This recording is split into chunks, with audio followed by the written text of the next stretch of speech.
Hello friends, welcome back to our own channel wealth grow. तो friends, हम इस Suzlon energy stock के बारे में बात करने वाले। कल हमें इस स्टॉक के अंदर ऑलमोस्ट 2% के आसपास की तेजी स्टॉक के अंदर भी हमें देखने को मिली थी। तो आज यहाँ पे 85% की यहाँ पे स्टॉक के अंदर तेजी चल रही है। 0.85% मतलब ऑलमोस्ट 1% के आसपास की स्टॉक के अंदर तेजी हमें यहाँ पे देखने को मिल रही है। तो देखिए, इस स्टॉक के अंदर तेजी को देख के बहुत सारे लोग यहाँ पे बाय करने के लिए दौड़ेंगे।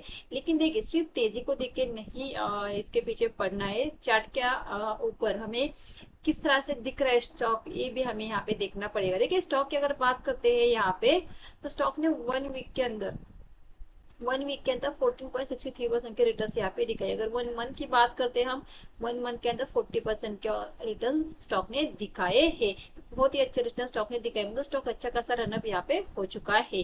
देखिए, फाइनेंशियल की अगर बात कर ले, फाइनेंशियल की अगर बात करें तो देखिए, टोटल रेवेन्यू के अंदर हमें यहाँ पे पिछले प्रीवियस ईयर से इस ईयर के अंदर बढ़ता हुआ दिख रहा है। अगर ईबिटा की बात करें, ईबिटा के अंदर भी हमें यहाँ पे ऑलमोस्ट बहुत ही अच्छी एक तेजी यहाँ पे बढ़ता हुआ दिख रहा है। अगर नेट इनकम की बात करें तो नेट इनकम भी लास्ट ईयर यहाँ पे माइनस में दिख रहा है, इस ईयर के अंदर बहुत ही अच्छा यहाँ पे प्रॉफिटेबल दिख रहा है। मतलब कंपनी पॉजिटिव यहाँ पे लग रही है, फंडामेंटल मतलब कंपनी के अंदर अच्छा खासा यहाँ पे जंप देखने को मिल रहा है। फाइनेंशियल के अंदर कंपनी अच्छा खासा ग्रो यहाँ पे कर रही है। अगर हम प्रमोटर की होल्डिंग देखिए, प्रमोटर की अगर बात करते तो प्रमोटर के यहाँ पे 14.50% की यहाँ पे प्रमोटर की होल्डिंग देखने को मिल रही है। अगर यहाँ पे म्यूचुअल फंड की 0.08% की और डीआईएस की 5.47% की, एफआईएस की 7.64% की और रिटेलर की 72.30% की होल्डिंग देखने को मिले। मतलब देखिए, 75% रिटेलर के हाथ में कंपनी यहाँ पे देखने को मिल रही है हमें। तो जैसे कि मैंने कहा कि इस स्टॉक की अगर प्राइस देखें तो 11-10 रुपीज के आसपास चल रहा है। पेनी स्टॉक हम है, तो बहुत सारे रिटेलर थैले भर भर के स्टॉक को लेके रखा है, या बहुत सारे लोग इस स्टॉक को लेने की सोच रहे हैं, या किस लोग और लोगों ने कल बाय किया होगा, कुछ लोगों ने परसों भी बाय करके रखा होगा। तो देखिए, आइए इस चार्ट के ऊपर चलते हैं। चार्ट के ऊपर ही सारी बातें अच्छे से समझ आएगी, क्योंकि देखिए, इस स्टॉक को सिर्फ ट्रेडिंग के हिसाब से हम देखेंगे, ना कि इन्वेस्टमेंट के तौर पर। यहाँ पे हमने सुजलॉन का चार्ट लगा के रखा है। यहाँ पे देखिए, आज का एक कैंडल यहाँ पे बनती हुई दिख रही है। यहाँ पे देखिए, यहाँ पे अगर किसी ने बाय किया है या खुलते ही बाय किया होगा तो डेफिनेटली यहाँ पे फंसने के चांसेस है। क्यों? क्योंकि याद है, यहाँ पे एक रजिस्ट्रेशन पॉइंट है, यहाँ पे रजिस्ट्रेशन पॉइंट है, ये मतलब ये एक रजिस्टर है। तो यहाँ पे आपको क्या करना चाहिए? प्रॉफिट को बुक करना चाहिए, ना कि सिर्फ तेजी को इस ग्रीन कैंडल को देख के यहाँ पे एंटर करना चाहिए। बहुत सारे लोग तेजी को देख के इस स्टॉक के अंदर कूद पड़ते हैं। देख सकते हैं, जैसे ऐसा होता है ना, हमने स्टॉक बाय किया और वही से स्टॉक नीचे आ गया। तो ये गलती इसीलिए होती है कि आप गलत जगह पे स्टॉक को बाय करें। देखिए सकते यहाँ पे रजिस्टर खड़ा है, यहाँ पे देखिए स्टॉक कंटिन्यू ऊपर गया फिर नीचे है।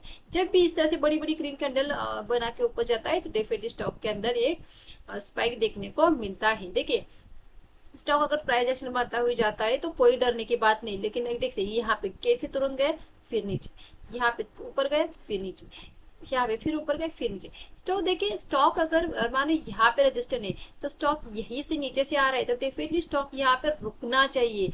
रुकने की बात है तो मानो यहाँ पे रजिस्टर है, तो यहाँ पे स्टॉक अगर 2 दिन 3 दिन यहाँ पे रुकेगा, कोई टिप आएगा, फिर से ब्रेकआउट देगा, तो ये ब्रेकआउट फेल होने के चांसेस बहुत कम रहते हैं। तो यहाँ पे आप डेफिनेटली बाय कर सकते हैं। जिन लोगों ने यहाँ पे बाय नहीं किया, जो लोग यहाँ पे मिस कर गए, यहाँ पे मिस करे, वो क्या करेंगे? वेट करेंगे। वेट किस करेंगे? ये रजिस्टर ब्रेक होने का। वो कब ब्रेक होने का वेट करेंगे? वो सोचेंगे यहाँ पे रेंज बना के ब्रेक करेगा तभी हम बाय करेंगे। तो यहाँ पे फिर से नए बायर एक्टिव हो जाएंगे, तो फिर से स्टॉक को ऊपर लेके जाएंगे।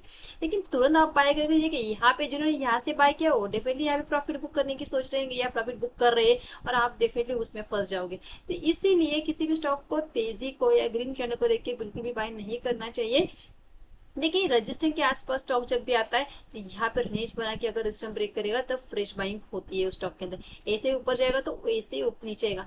ऐसा नहीं कि देखिए यहाँ पे फिर से स्टॉक इस तरह से ग्रीन कैंडल बना सकता है। मैं बिल्कुल भी नहीं कहूँ कि ये तेजी खत्म हो गई, बिल्कुल नहीं।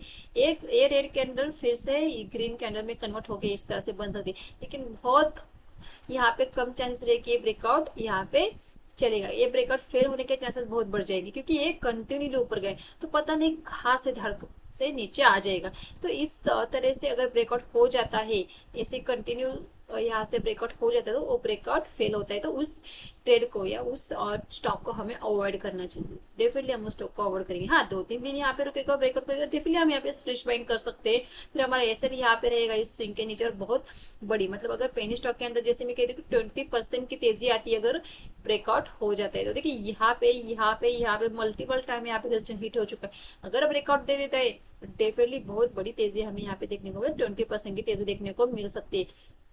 क्योंकि सबसे पहले तो कंपनी लॉस से प्रॉफिट में आ चुकी है और अच्छा खासा प्रॉफिट कंपनी ने जनरेट किया है, रेवेन्यू जनरेट किया है, और कंपनी के अंदर पैटर्न भी पॉजिटिव है। देखिए अगर ये पैटर्न अगर सक्सेस हो जाते हैं तो 20% आपको यहाँ पे मिलेंगे। तो वो और 20% आपको 2 दिन के अंदर मिले, 3 दिन के अंदर मिले, 4 दिन के अंदर मिले, आपको वहां से निकलना है। इन सारे स्टॉक के अंदर आपको ग्रीडी बन के नहीं रहना है। आपको जैसे ही अपने को सोचा 20% होके निकलेगा, जैसे 20% होके आपको वहां से निकलना है, चाहे फिर स्टॉक कहीं भी जाए, ऊपर जाए नीचे जाए, आपको उससे कोई नहीं लेना देना। तो इस तरह से आपको स्टॉक को पिक करना चाहिए। किसी भी स्टॉक को बाय करते समय आपको चार्ट के ऊपर वो स्टॉक किस तरह से दिख रहा है, वो पैटर्न या वो ब्रेकआउट या वो तेजी क्या सस्टेन हो सकती है, कि इन सारी चीजों को आपको ध्यान देना है। बहुत सारे लोग डेफिनेटली यहाँ पे फंस गए होंगे, बहुत सारे लोगों ने कल बाय किया होगा तो डेफिनेटली वो यहाँ पे फंस गए होंगे। तो इसीलिए किसी भी स्टॉक को बाय करते समय आपको आपकी रिस्क को भी ध्यान में रखना है। देखिए यहाँ पे आपका एसएल रहेगा अगर आपने यहीं पे बाय किया है तो, क्योंकि यहाँ से तेजी ऊपर गई है तो नीचे आएगा तो यहाँ तक भी आ सकते हैं, मतलब फिर से 8 रुपीज के आसपास भी स्टॉक आ सकता है। क्योंकि यहाँ पे अगर देखेंगे तो देखिए यहाँ पे रजिस्टेंस खाया, फिर से स्टॉक 6 रुपीज के आसपास है, फिर ऊपर गया, फिर रजिस्टेंस खाया, फिर 7 रुपीज के आसपास, फिर ऊपर गया। देखिए यहाँ पे ट्रायंगल पैटर्न का फॉर्मेशन हो रहा है। देखिए ये ऊपर गया, यहाँ पे हाई एक ही लग रहा है, लेकिन अगर देखेंगे लो शिफ्ट हो रहा है, ये देखिए यहाँ पे।